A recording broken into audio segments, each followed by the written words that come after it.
안녕하세요. 오늘은 9월 20일 월요일입니다. 오늘은 출애굽기 18장 1절에서부터 12절까지를 본문으로 큐티 가이드를 시작하겠습니다.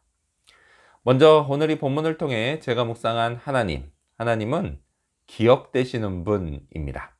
4절 말씀을 읽겠습니다. 하나의 이름은 엘리에셀이라. 이는 내 아버지 하나님이 나를 도우사 바로의 칼에서 구원하셨다 함이더라. 아멘. 각 사람의 이름에는 특별한 의미가 담겨 있습니다.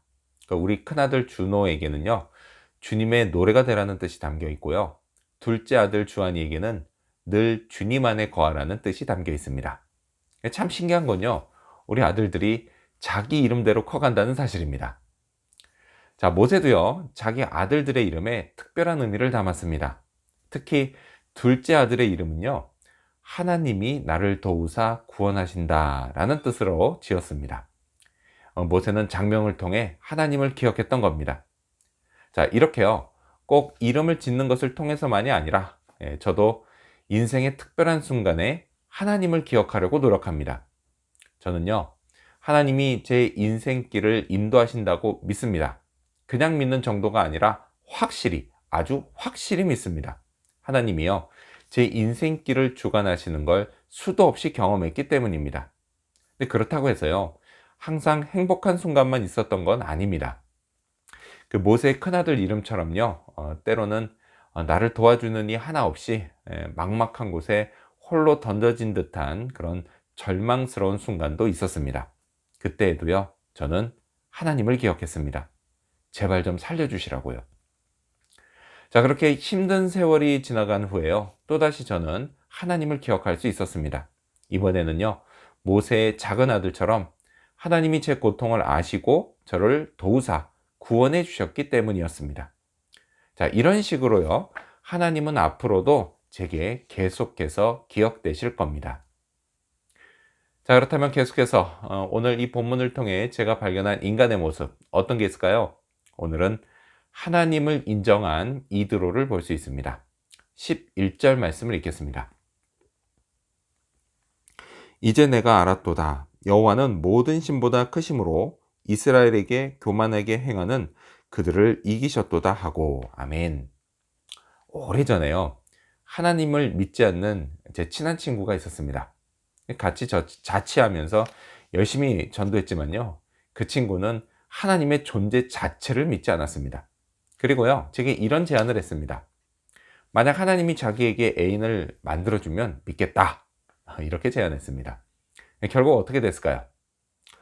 여자친구가 생겼습니다. 우리 과 후배 하나가요, 먼저 대시를 했던 겁니다. 뭐 그럴 수도 있지, 이렇게 생각할 수도 있지만요, 그 당시 제 친구를 아는 모든 동기들은요, 이게 말도 안 되는 엄청난 기적이라고 했습니다. 두 사람은요, 결혼해서 아이 낳고 지금까지도 행복하게 잘 살고 있습니다. 자, 그렇다면 제 친구는 하나님을 믿었을까요? 믿지 않았습니다. 전 그때 알았습니다. 보여주면 믿겠다는 불신자들의 말을 믿으면 안 된다는 걸 말이죠. 하지만요, 모세의 장인 이드로는 달랐습니다. 그는 직접 보고 체험하지 않았지만 모세를 통해 하나님이 행하신 일들을 듣고 하나님을 믿었습니다. 믿었을 뿐 아니라 하나님이 모든 신보다 크신 분이라고 인정했습니다. 뭐 그럴 수도 있지, 이렇게 생각할 수도 있지만요, 이 이드로가 미디안 제사장인 걸 감안할 때 이건 분명 놀라운 일이었습니다. 그는요, 나름 그 민족의 종교 지도자였습니다. 잘 믿는 사람이었습니다. 이런 사람은요, 자기 신에 대한 자부심이 높기 때문입니다. 그만큼요, 제가 믿는 하나님은 누구도 인정하지 않을 수 없는 대단한 분이십니다. 당장 저와 제 주변 사람들에게 행하신 일들만 봐도 그렇고요, 또 전 세계적으로 일으키신 엄청난 규모의 놀라운 일들만 봐도 그렇습니다. 그런데도 여전히 하나님의 존재와 능력을 믿지 않는 사람들이요, 저는 참 신기하기만 합니다. 자, 그렇다면 끝으로 오늘 이 본문을 통해 나에게 주신 교훈이 뭘까요? 그건 하나님이 행하신 일을 말하자입니다. 8절 말씀을 읽겠습니다. 모세가 여호와께서 이스라엘을 위하여 바로와 애굽 사람에게 행하신 모든 일과 길에서 그들이 당한 모든 고난과 여호와께서 그들을 구원하신 일을 다 그 장인에게 말하매. 아멘. 모세는 장인에게 그동안 있었던 일들을 다 말했습니다. 이 모세의 이야기예요. 주어는 하나님이셨습니다. 장인 어르신, 우리 하나님 여호와께서 이런 일들을 행하셨어요. 또 하나님이 우리를 이렇게 구원해 주셨어요.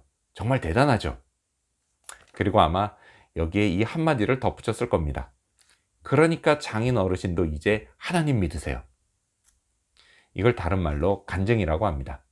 간증은요, 전도에 큰 도움이 됩니다. 간증은 억지로 지어낼 수 없는 내가 경험한 하나님을 말하는 것이기 때문입니다. 그래서 역으로 내가 하나님을 경험하지 않으면 간증도 할 수 없습니다. 어떤 불신자가 제게 당신에게 하나님은 뭔가요? 하나님이 당신에게 뭘 해줬나요? 이렇게 물으면 저는 지난날의 일들을 얼마든지 말해줄 수 있습니다. 제 기억 속의 하나님은요, 무궁무진합니다. 그리고 그 하나님은 언제나 제게 좋은 분이십니다. 앞으로도요, 저는 하나님을 계속 경험하게 될 겁니다. 하나님이요, 저와 함께 하시기 때문입니다. 늘 함께 하시기 때문입니다. 간증도 계속 할 수 있을 겁니다. 하나님이 제게 이야기거리를 만들어 주시기 때문입니다. 늘 만들어 주시기 때문입니다. 그래서요, 누가 또 저에게 물어보면 하나님 이야기를 잔뜩 해줘야겠습니다. 오늘도요, 그 간증 보따리를 채워가는 그런 하루가 되기를 소망합니다. 기도하겠습니다. 늘 기억되시는 하나님, 인생의 순간순간마다 하나님을 기억하게 해 주시옵소서. 또 간증을 듣고 하나님을 인정한 이두로가 있다는 걸 생각하면서 어찌됐든 기회가 될 때마다 간증할 수 있도록 준비하게 하여 주시옵소서. 그때에 하나님이 행하신 일들을 말할 수 있도록 오늘도 간증 보따리를 채워가는 그런 하루가 되기를 소망합니다. 하나님, 이를 위해서 나와 늘 동행하시는 하나님, 그분을 더욱더 경험하는 그런 하루가 되도록 도와주시옵소서. 감사드리며 예수님의 이름으로 기도합니다. 아멘.